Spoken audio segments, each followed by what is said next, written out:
hope you'll forgive me if I seem a little nervous and upset tonight.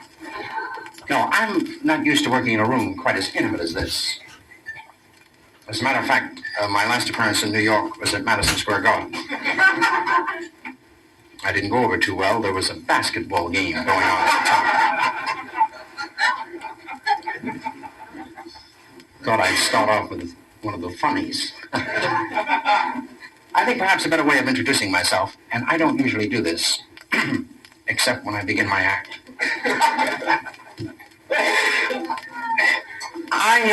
I just happen to have with me tonight a little clipping. It's a little write-up on the show from the last place that I worked, and it has a little something in here about me, and I thought I might read it to you.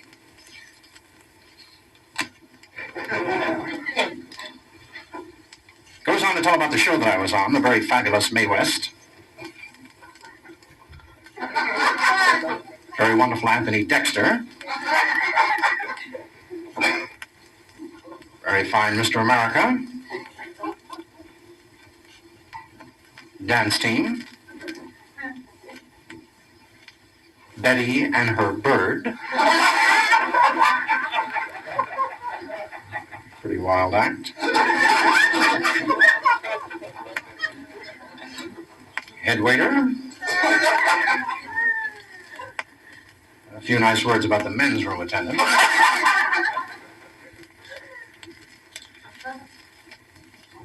Here's the part about me. It says also on the bill was a young sadist.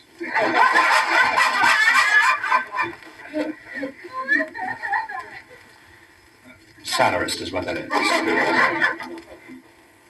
No, it's sadist. Says this young man seemed very nervous at first, but after he got used to the empty room, he became petrified. He started off his act very slowly with some idiotic business about a newspaper clipping.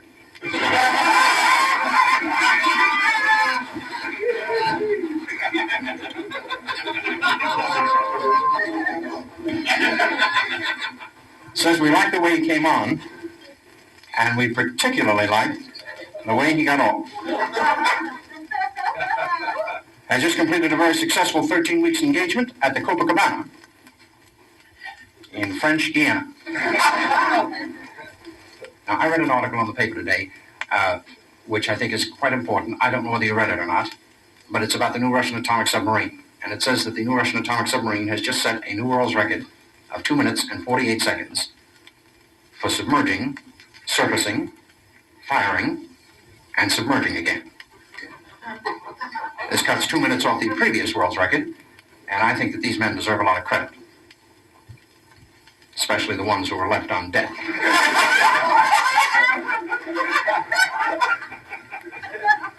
That's a kind of sick thought. I hope I haven't offended anybody.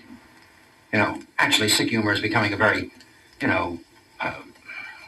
big thing nowadays. You know, everybody's accepting it. I think it's a sign of the times, and I like to do it occasionally, but you've got to be very careful. Because, when you do sick humor, you don't know who's going to be sitting out in the audience. And you're liable to do a sick piece of business and hit somebody right on the top of the head with it. And they're going to take offense, and they're going to be offended. So you've got to watch out what you're doing. I was thinking, in this day and age when it is so accepted, that if a comedian were to get up on the floor of a nightclub and he were doing a sick piece of business, let's say about a plane, which is always a good subject for sick humor. And he was saying that the click came on the plane and the captain's voice came over and the captain said, "This is your captain speaking. We are now approaching the New York area and we should be on the ground in about..."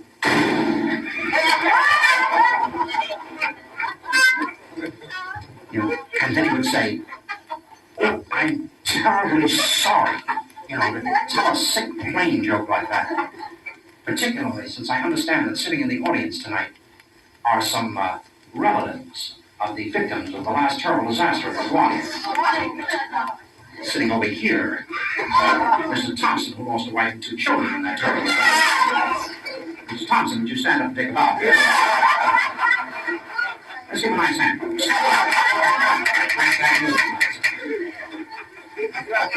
No tears, just take your bow, shut up, and sit down. Over here, we have another wonderful hero from that terrible disaster. the man who owned the garage where the bodies were stacked. Nice of you, sir, to give up all that garage space to go to college. Right up on top. Nice having you this tonight, sir. Here we have the son, the little boy, the son of the captain, the pilot of the ship. Son, we'd like you to meet the tugboat captain, who was instrumental in the rescue operations. He had a hold of your father's coat, but he let it go and he slipped right back down the boat. That's the way it goes, kid. What would you like to be when you grow up, son? A tugboat captain. Or a garage man. So you see, you've got to be very, very careful when you do that. But I'm just making a comment on sick humor, you understand? That's my cop-out. Oh, gosh. Now, I've had some random thoughts about television. I've always wanted to be in the production of television. I dig, performing on television. I think that's great. But I've always wanted to produce television shows. And I've had some ideas for shows that I think are kind of great. But, of course, they're a little far out. But I think that would be good for television today because there's not enough, I think, originality. Nobody goes in for something that's never been done before.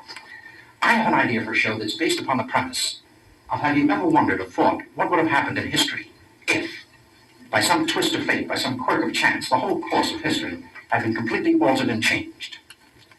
For example, what would have happened in history if, the year 1863, the place, a small cemetery outside of a little town in Pennsylvania called Gettysburg, a tall, gaunt, thin man with a black beard steps forward on the platform to speak. Friends, coming down here on the train, I scribbled a few words on the back of an envelope. This time I'd like to read them to you.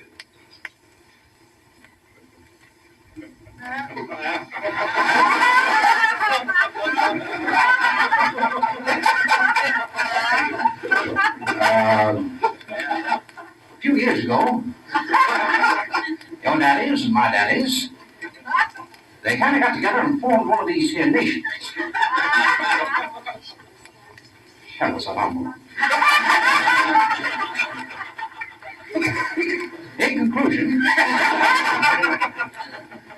I like to say that it sure is a swell place for a cemetery. That's kind of a far-out thought, but things like that would be good. I have another one. Thomas Edison. What if Thomas Alva Edison had one desire, and one desire alone, and that was the burning desire to invent the telephone, and nothing but the telephone? We take you now to Menlo Park and the laboratory of Thomas Alva Edison. He's working over his workbench, and in front of him he has a huge electric light bulb. And he turns to his wife and he says, Martha, I think I got it. And she says, well, go ahead and try it, Tom. And he leans over the electric light bulb and he turns on the switch, and the electric light bulb begins to light up, and he says, hello?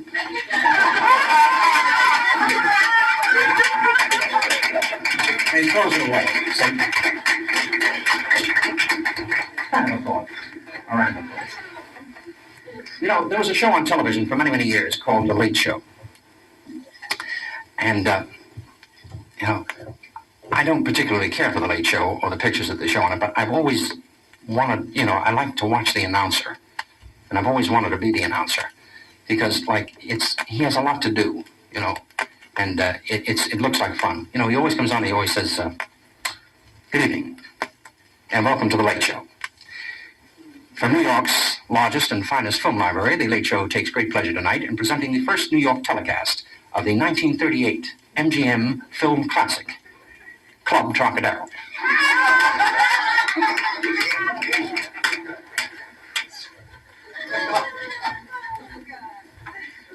Starring George Brent and Claudette Colbert, with Lynn Barry and Edward Arnold in featured roles. And now, here is part one. And they go, that was part one of your 1938 MGM film classic, Club Trocadero, starring Claudette Colbert and George Brent with Lynn Barry and Edward Arnold in featured roles. Among our cast of players, you may have noticed that the waiters were Luther Adler and a very young-looking Lon Chaney Jr. The beautician, of course, was Barbara Stanwyck. And the part of the struggling and idealistic young district attorney was played by the ever-popular Lou Ayres. The men in the dog sled were Gene Herschel Chester Morris, Richard Arland, and Key Luke. That was Gloria Jean dancing with Conrad Nagel. And the orchestra leader, of course, was Ann Souther. The part of Abraham Lincoln was played by Xavier Kudak. And milling around in the crowd outside of the Ford Theater were Noah Berry Jr., Harry Carey Jr., and Sammy Davis Jr. So, this is what he always says. And then he always says, and don't forget to tune in to tomorrow night's Late Show. Tomorrow night, the Late Show will present the 1945 Fox film classic, Life Raft. This is a different kind of Western. And it tells the gripping story of 4 lone survivors of a sea disaster marooned on a small life raft. And it stars Edward Brophy and a cast of thousands. And it features Lynn Barry and Edward Arnold.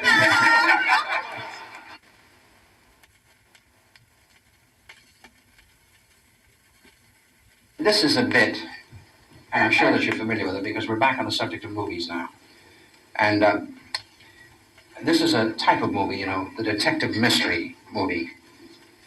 And, like The Thin Man, that type of thing, where, at the end of the picture, the detective, usually William Powell, gets all the suspects together in one room and he sums up the entire case, Now, if you don't see this picture from the beginning, it's all very confusing when he does this summing up.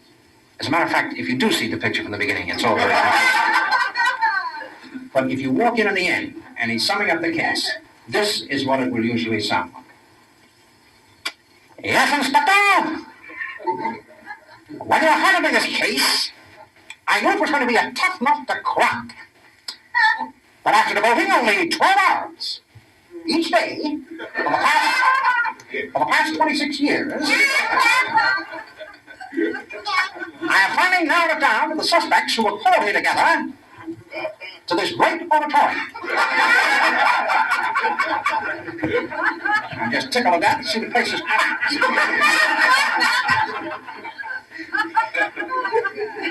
There's a man, Inspector. A liar, a cheat, a thief, a blackmailer, and a homicidal maniac. But he's my son, and I'm proud of it. You needed money, and you needed it badly. So you shot her, burned her body, stuffed it into the trunk of Ben's car. Then you drove the car to the cliff and pushed it over while holding the gloves in your left hand. Hey, clever. We didn't find the body for 4 years. And when we did, she was pretty badly shaken up. Her dying words were, I shall never dance again. Yes, it was almost a perfect crime, my friend, but you forgot about one thing. You forgot that Carlos was hiding in the closet when you shot Madeline. So you had to get rid of Carlos. Then you were half crazy with fear because you thought that Carlos had spilled the beans to Max. You all know what a blabbermouth Max was. So he was next to go. Then you very cleverly eliminated Major Duncan, Dr. Feversham, Lady Ashley, Mohammed Khan, and the London Symphony Orchestra.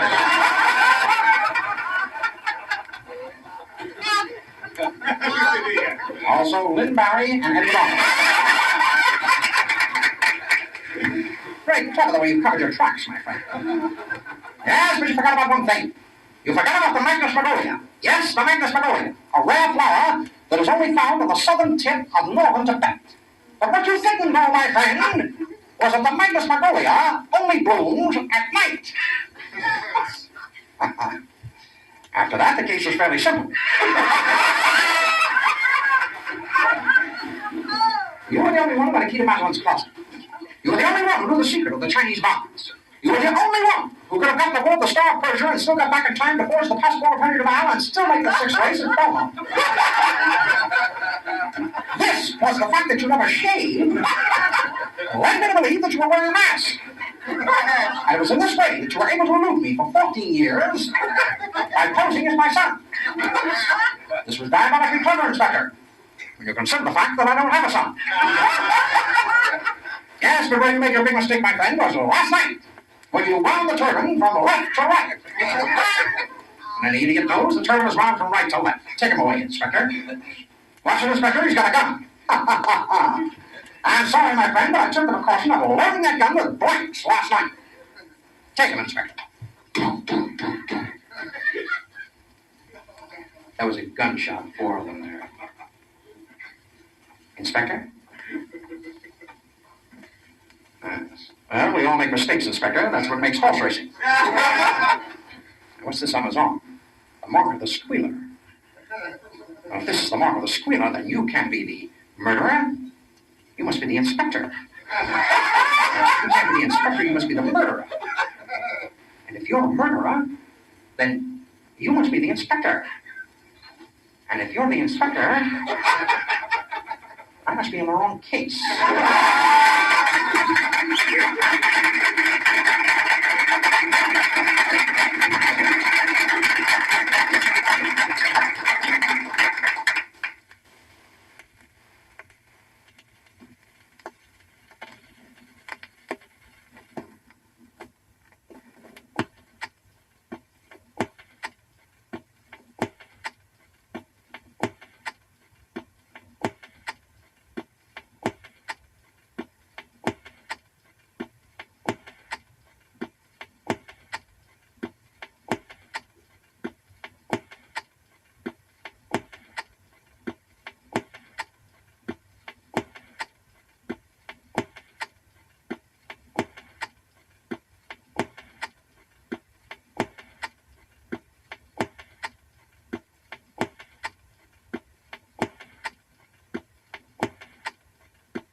There we go. Side 2 coming up. Side 2.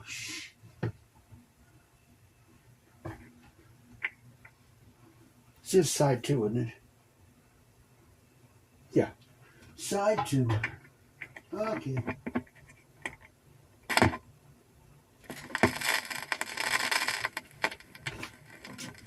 I'm a movie fan. I've been going to the movies ever since I was, very small.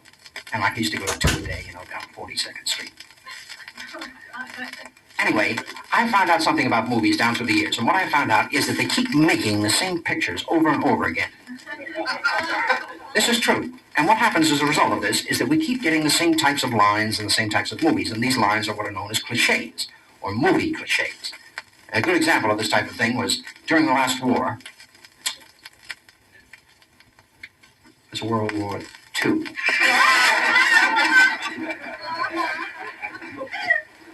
You remember it was in all the papers.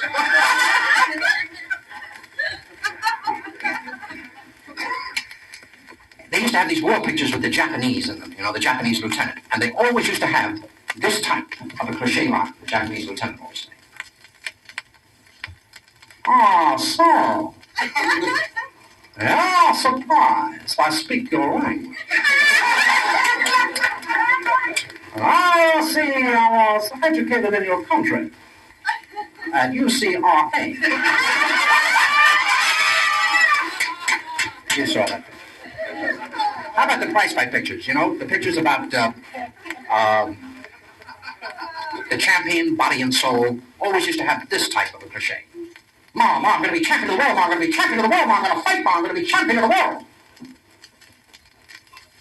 Can't you leave decent people alone? How about the scientific pictures? Scientific pictures? Boiled milk. Louis. Louis Pasteur, you remember him? Of course. The ones that I used to love were the horror pictures with Bela Lugosi. These used to flip me. I always used to go in and see them like over and over and over again. Bela Lugosi always used to be sitting in his castle in Transylvania.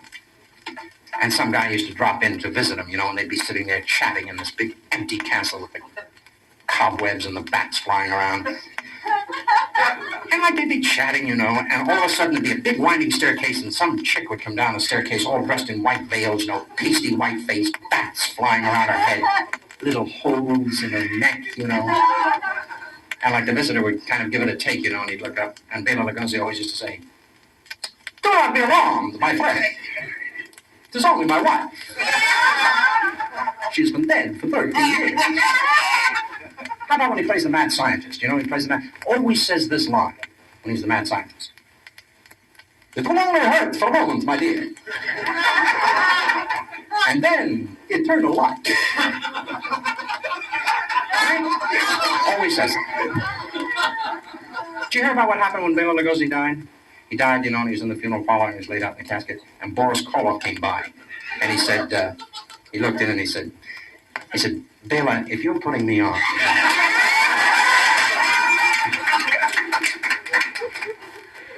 There's a type of picture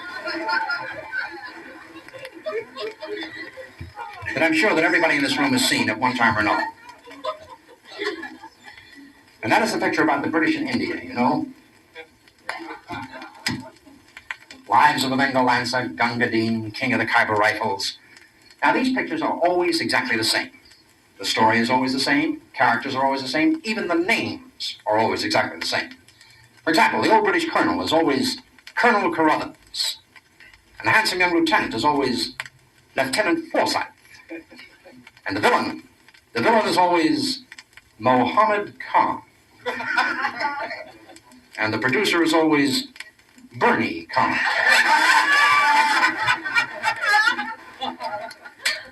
And these pictures always open up in a place called Ranjapur,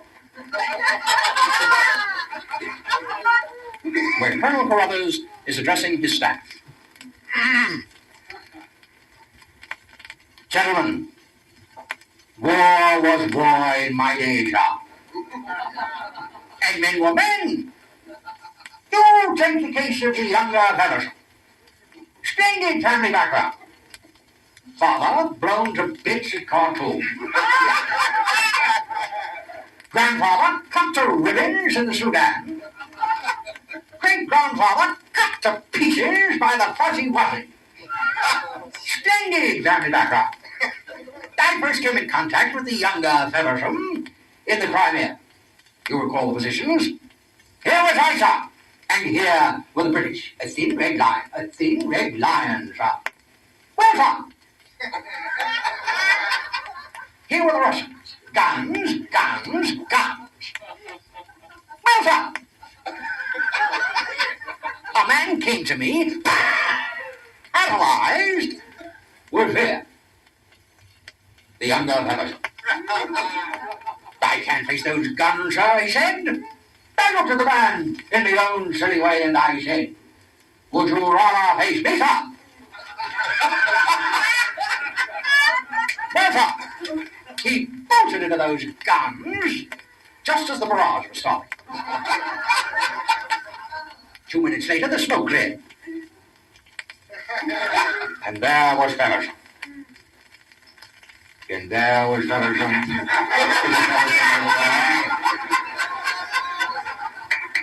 I said, come, Feversham, pull yourself together.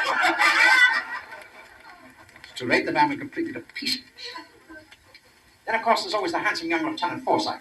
You ever notice the way Forsyth reports for duty? Tall, straight, stiff as a ramrod, all spit and polish. The perfect example of an Army careerman. Lieutenant Archibald Forsyth reporting for duty, sir. As I was out sleeping off on binge and somebody told me you wanted me in here. Now, what's it all about, Colonel? Splendid, Forsyth. Splendid. What other impressions do you do?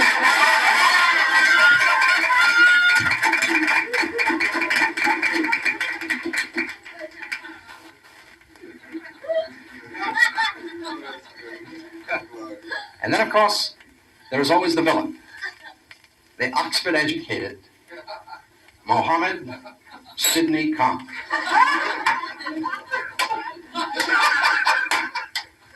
Mohammed Sah! Send in the British dog.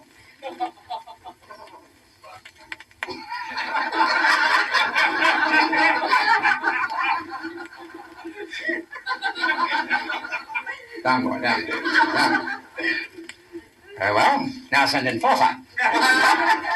Forsyth, I have heard about you. They say that you are the bravest man on the British Lancers. That you will not crack or talk under the most violent torture. Well, my friend, have you ever heard of bamboo sticks driven under the fingernails? Well, we shall see. Mohammed Sah! The bamboo sticks.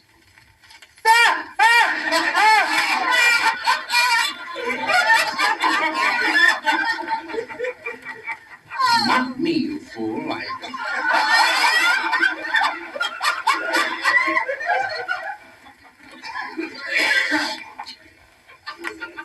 Very well, Forsyth. Look out that window. You see that road leading to that house? If I do not get the information I want, in 5 minutes you will be dragged across that road. 50 yards of hot coals that burn. 50 yards of broken glass that cuts. 50 yards of crocodiles that crush. What do you say now, Forsyth? Well, I don't want to tell you your business, Con. I mean, you're running the show up here and all that. But if I were you, I'd get some of these roads fixed up. They're in very bad shape. And then, of course, there's always the final scene of the picture, which takes place back at British headquarters, where Colonel Carruthers is addressing the entire Bengal Lancers. Gentlemen, for bravery above and beyond the call of duty, for blowing up the ammunition dump, for killing Mohammed Khan, and for breaking the back of the enemy resistance, to Lieutenant Archibald Forsyth, the Victoria Cross. Unfortunately, Forsyth cannot be with us, as he was in the ammunition dump. Now, in his place, we do have his son, the younger Forsyth, who will accept the medal in his place. Here you are, my boy. I hope you can follow in your father's footsteps. What do you say to that? Get your dirty hands off me, you filthy screw. Yeah.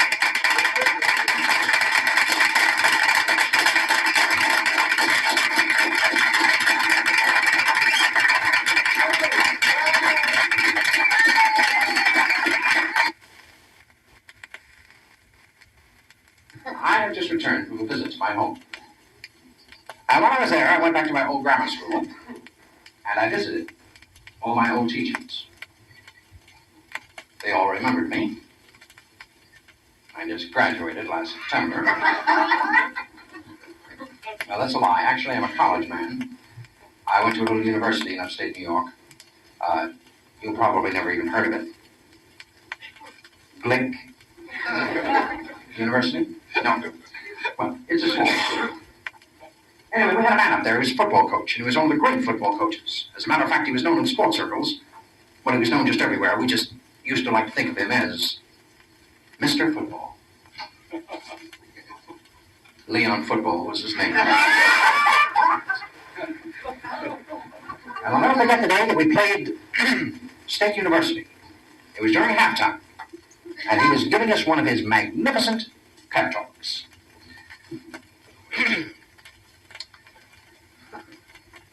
All right, man.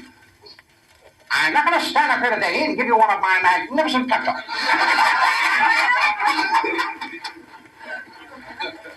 I'm not going to remind you of your old alma mater. I'm not going to remind you of the honor and the glory of the school and its great colors, which have gone unblemished for the past week and a half. No, I'm just going to remind you of the bets we have on this game.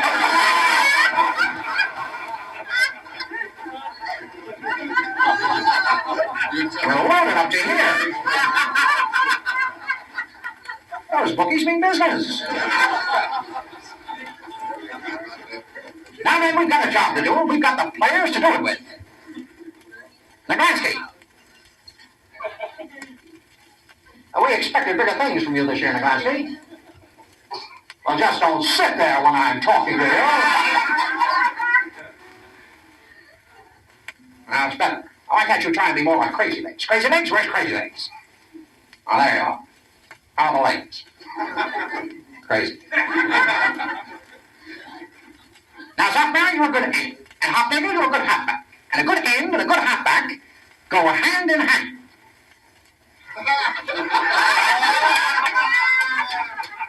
But not on the campus. All right, man, I've done everything in my power to try and help you win this game. I want to apologize about using the poison gas in the first quarter. As you know, the wind was blowing the wrong way. And among other things, we lost our entire cheering section. Nobody feels as small